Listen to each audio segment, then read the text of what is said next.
Hi everyone, I am Colonel T.Sreenivasulu, a veteran of the Indian Army. I am a disciple of my Guruji, His Holiness Swami Sahajananda Tirtha, who has passed away in the year 2022. Today, actually, I wanted to bring out this video, and I have been thinking about it for quite some time. I only hope I will be able to do some justice to it, and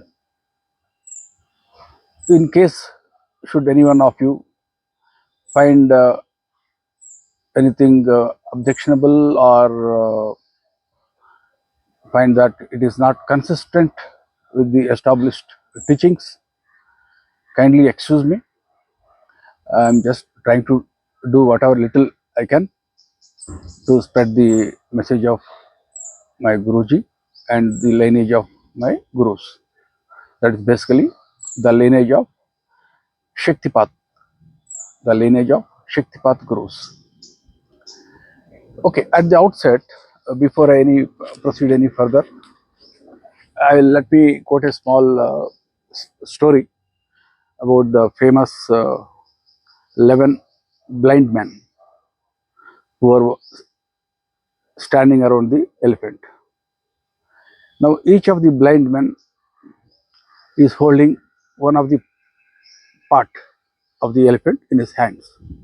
Someone is holding the trunk, someone is holding one of the leg, someone is holding the tail of the elephant, someone is touching the stomach of the elephant, and everyone is describing the elephant looks like this, and they are very emotional about it.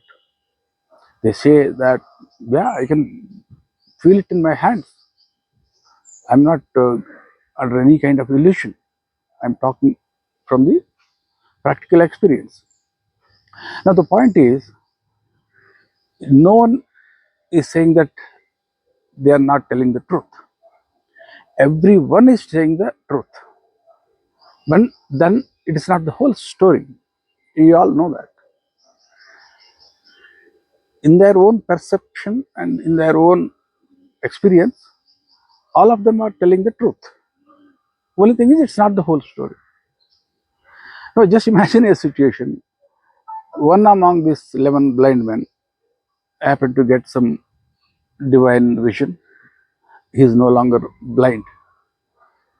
When he sees at the whole picture of the elephant, he will just simply lop it and he will simply vanish.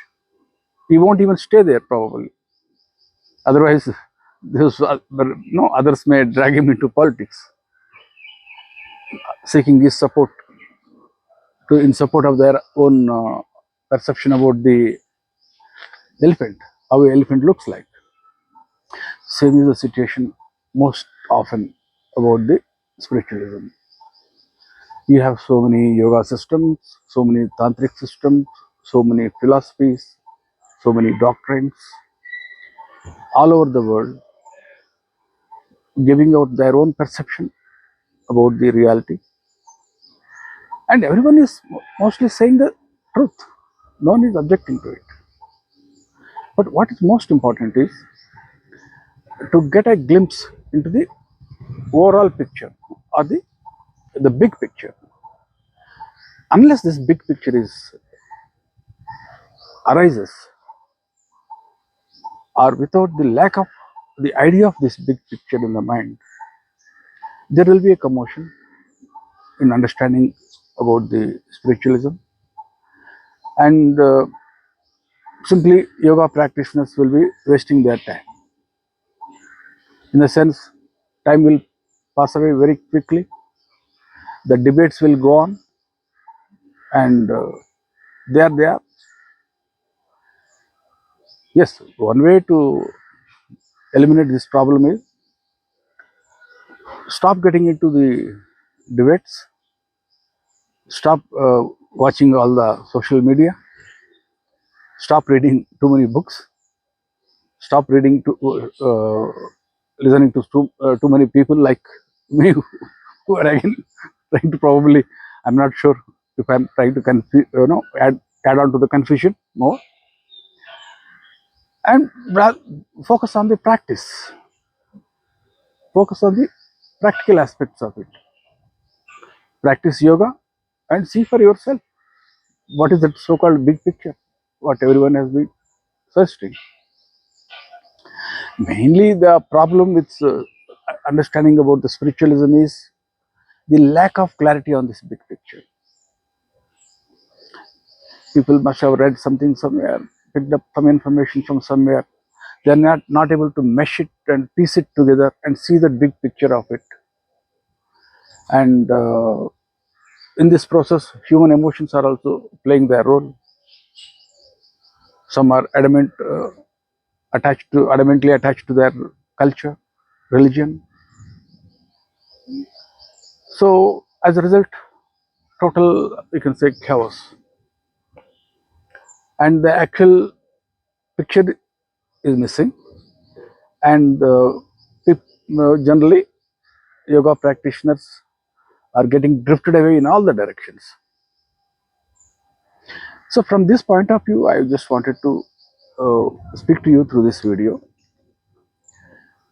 Please understand a few thumb rules, and whatever you may be pursuing path, or whichever philosophy you may be adhering to, these basic assumptions are not violated, and they are always to be kept at the back of the mind. And what our philosophy it may be, it has to fit within this parameter.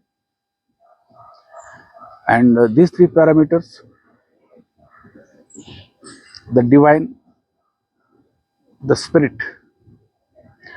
or the soul, or call it Atma, which is at the core of every human being, has three components: Sat, Chit, Ananda. Truth absolute, consciousness absolute, and bliss absolute. The spirit is eternal. It has no beginning, no end. The spirit is all pervading. It is all powerful. It is all knowing. The only difference between the universal God and the spirit, which is enshrined at the core of every human being, is if God is like a circle with infinite circumference, then that infinite circumference has no center. The center is also infinite. If God is like a circle, the circumference, the outer limits of the circle are infinite. Since the circumference is infinite, the center is also in illusion. There's no center now. But in case of a human being is also akin to the God. The circumference is again infinite, but the center of the circle is located within at the core of the human being. That is the only difference. And every human soul or the spirit keeps changing this gross body of flesh and blood regularly at the end of each lifetime, just like we change our clothes at end of a day, or when the clothes are worn out, we throw them and put on new clothes. Same is the case with this body of flesh and blood. There's nothing magic about it. No human being is going anywhere. no human soul or the spirit is going anywhere. The spirit has always been present and it will always be present. It neither had ever the beginning, neither it ever have an end probably. Now here people will drift into different concepts of the so-called dualism, non-dualism, and when they say non-dualism, they say that there is no difference between the God and the individual spirit.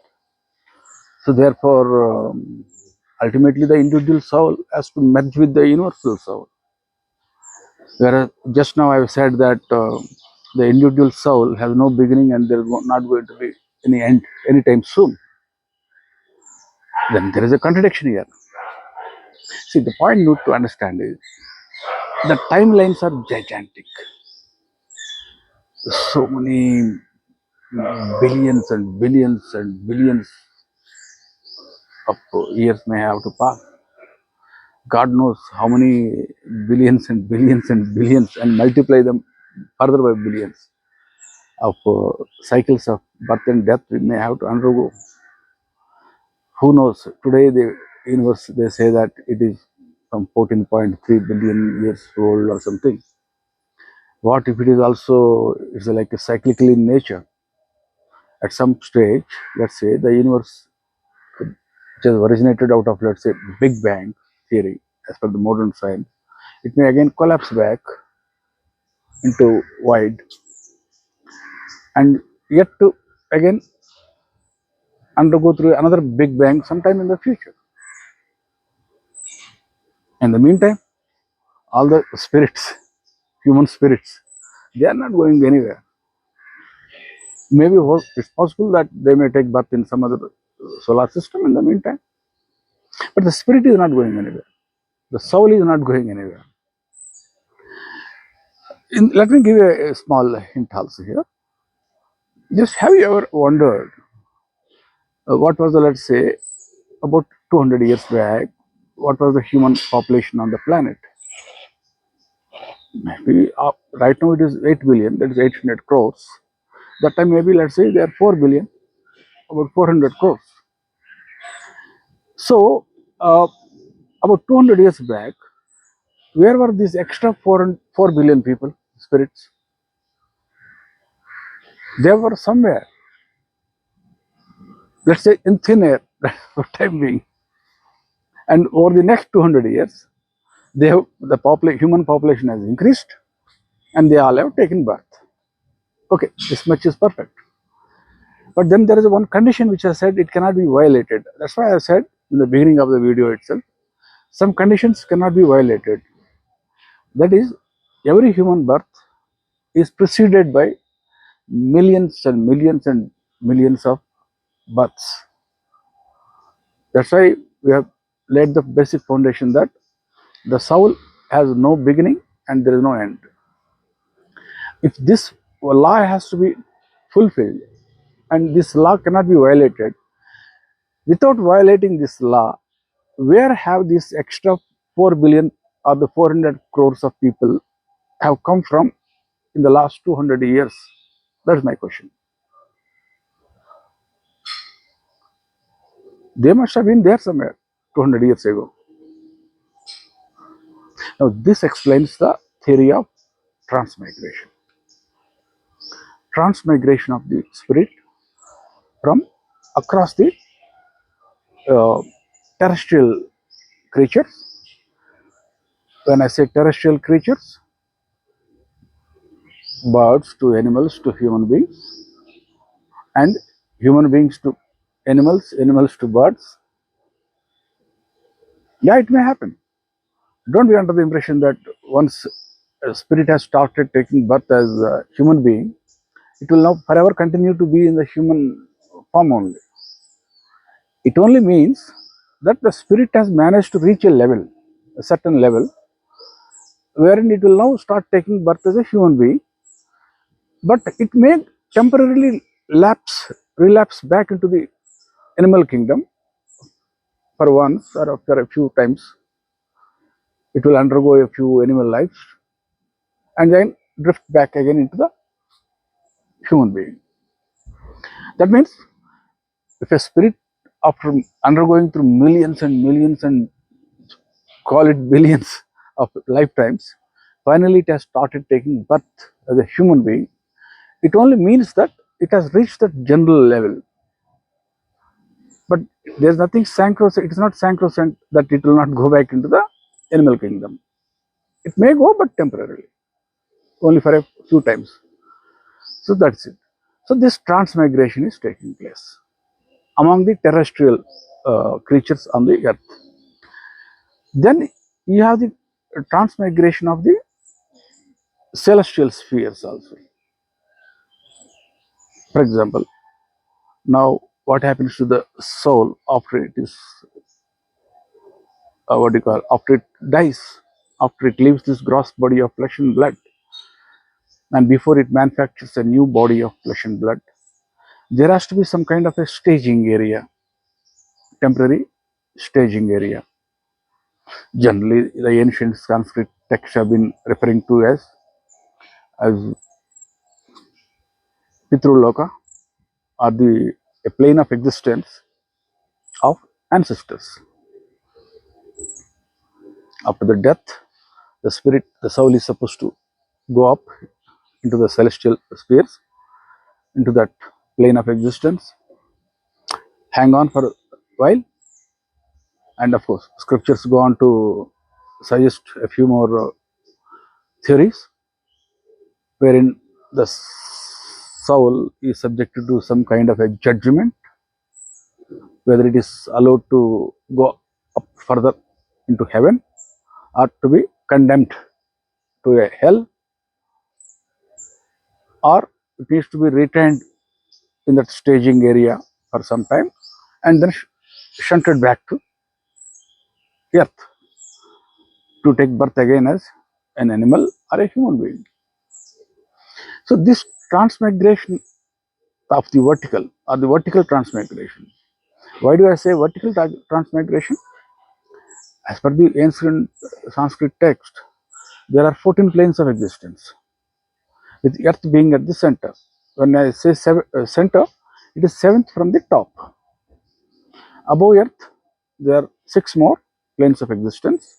Below earth, there are 7 more planes of existence. And when we talk about this vertical transmigration, we are only talking about the immediate 2 or 3, maybe 2 to be precise. That is Pitruloka and then the Swargaloka. Or the Pitruloka is the plane of existence where all ancestors gather soon after the death, and some are given a passage to the Swargaloka or the heaven based on their religious merit they have earned on the earth, and others are held there in the Pitruloka itself, may be subjected to the hell also for a while, which is probably part of the Pitruloka, and thereafter everyone is shunted back onto the earth. But then there is a catch here, you have to understand. It is about the time dilation factor. As the scriptures say, and even the modern science is also admitting about this concept of time dilation. One day in the celestial spheres is equivalent to multiplied by 100x. It is about 100 times on the earth. That is to say, or maybe even 360 times, 365 times probably. That means one day in heaven, if someone is spending one day in heaven, that is almost equivalent to 1 year on earth. That is 360x rather, not even 100x. Just imagine someone has died now. Let's say that he will be taking birth again on the earth, let's say 10 years later, and let's say this 10 years, now he got to stay in the heaven, and what is the actual time he has spent in the heaven? Is only 10 days. The 10 days in the heaven is equivalent to 10 years on the earth. So it is people, for those people who are on the earth, the timelines are gigantic. But the people who have died, for them the time flies away like that. Whether it is hell, whether it is heaven, even if they have to undergo the punishment in hell, that also don't worry. It will, you will be undergoing only for 10 days of the timing of the hell, the plane of existence of the hell. There is a plane of existence known as hell, whose time, when compared to the earthly time, is 1 is to 360. Don't worry that you are going to be condemned for another 10 years in hell. You will be actually spending only 10 days in hell before you are thrown back. Anyway, that is besides the point. So this vertical transmigration is taking place and terrestrial transmigration is taking place, which is giving birth to the rise and fall of human population. And this also explains why certain species also they become extinct. We keep hearing the stories that dinosaurs long lived on the earth and now they are no longer there. Or even in more recent times, we say the population of tigers is decreasing or increasing, like that. So this transmigration of life explains the for the variations in this population density of the species. Even when we say that the human population is also decreasing, you can well imagine they are not going anywhere. And I am not saying that they are all going into animal wombs. Who knows? They may be going to heaven also. So these basic laws always keep at the back of the mind. Spirit is eternal. Spirit has neither beginning, neither end. Theoretically, there may be a beginning, there could be an end when we talk about the universal soul, or when we talk in terms of the philosophy of non-dualism or the Advaita Vedanta. Yes, theoretically it may be possible, but in reality, in physically, it may never happen because the timelines are gigantic. Now, I will not discuss what happens to a yoga practitioner. See, so far we have discussed what happens to the soul after it dies and again before it takes birth.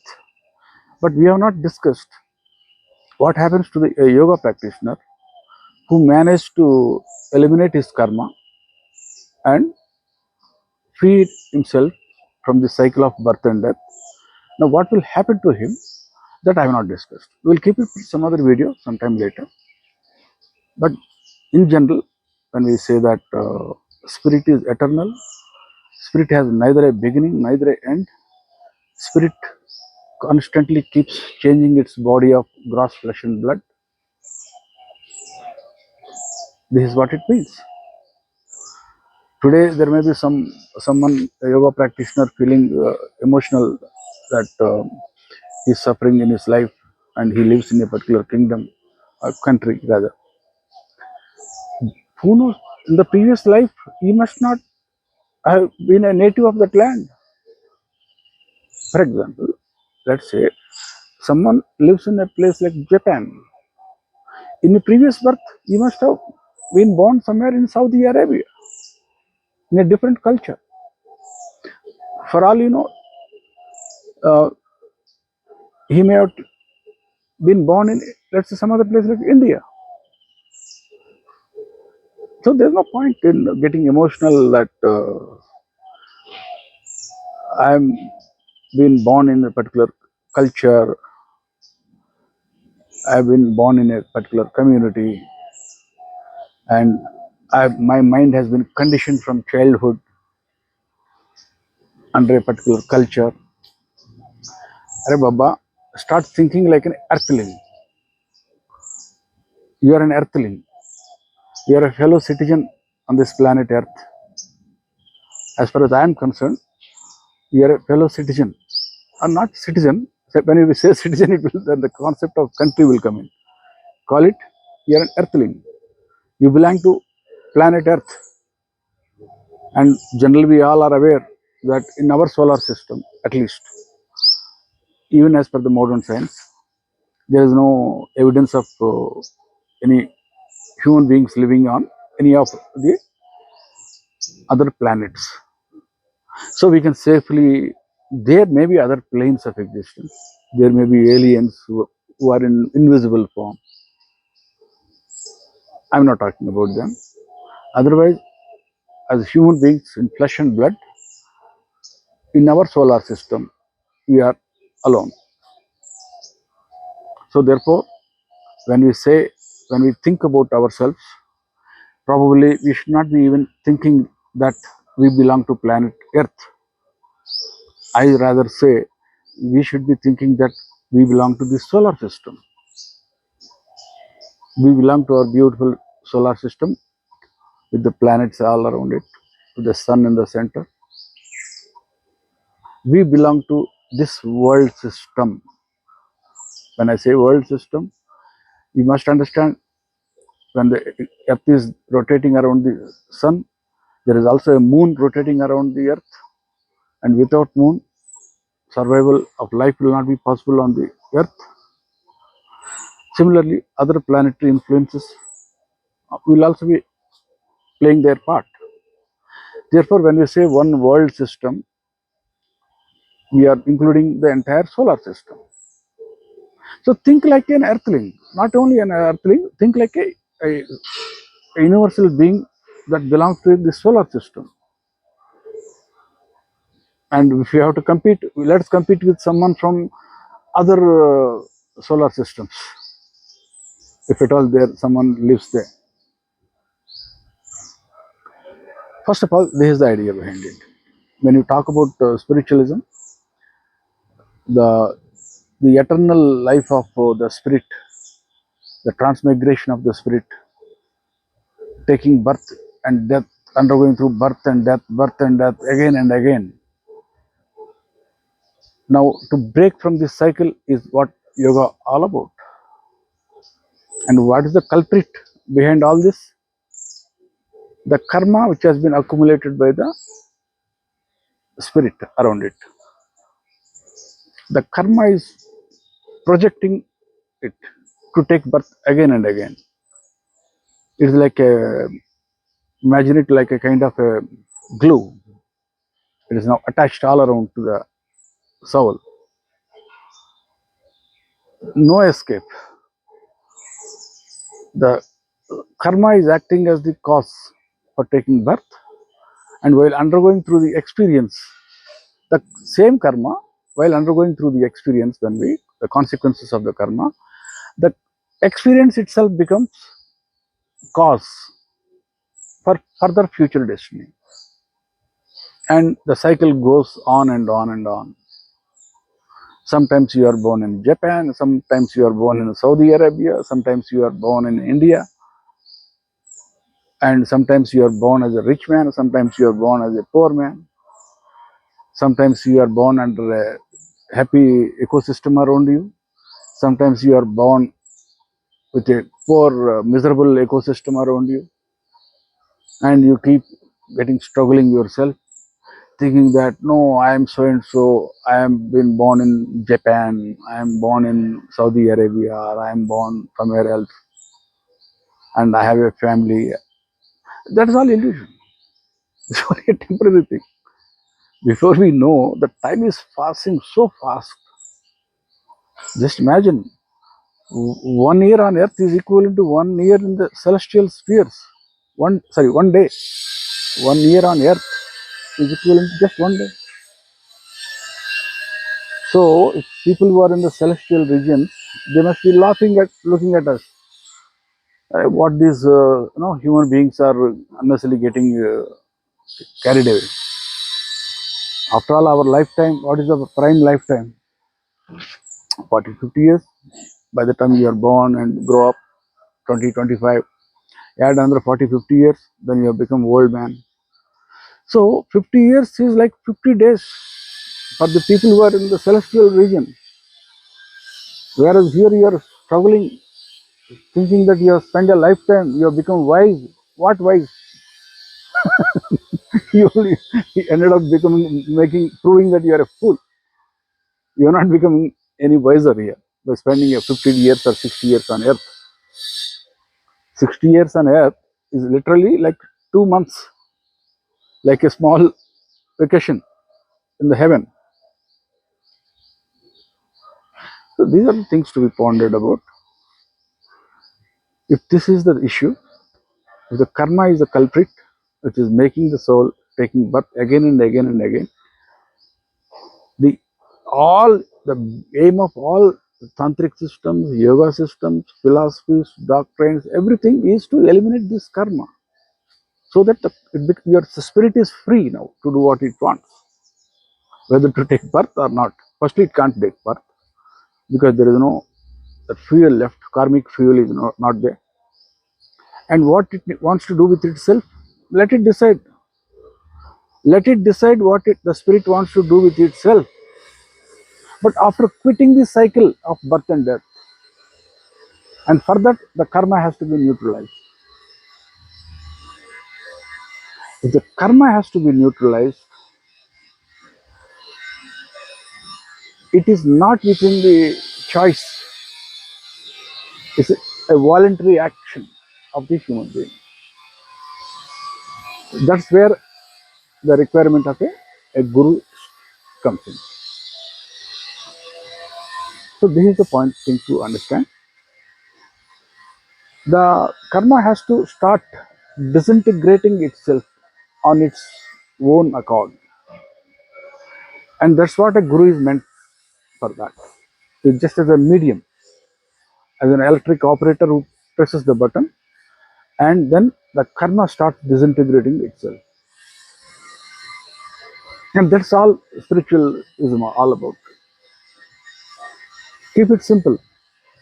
Forget about all the great flowery language which you keep hearing. Forget about all the great doctrines, philosophies. With humble respect to everything, I'm not saying anything against any concept or doctrine. It's humility is what I want to submit. Keep the idea of spiritualism very simple. You are the spirit eternal, and there's nothing greater than you anywhere in the cosmos. And manifest that divinity from within you. And this is the message of all yoga systems. And this is the message of the lineage of my gurus, the Shaktipat gurus.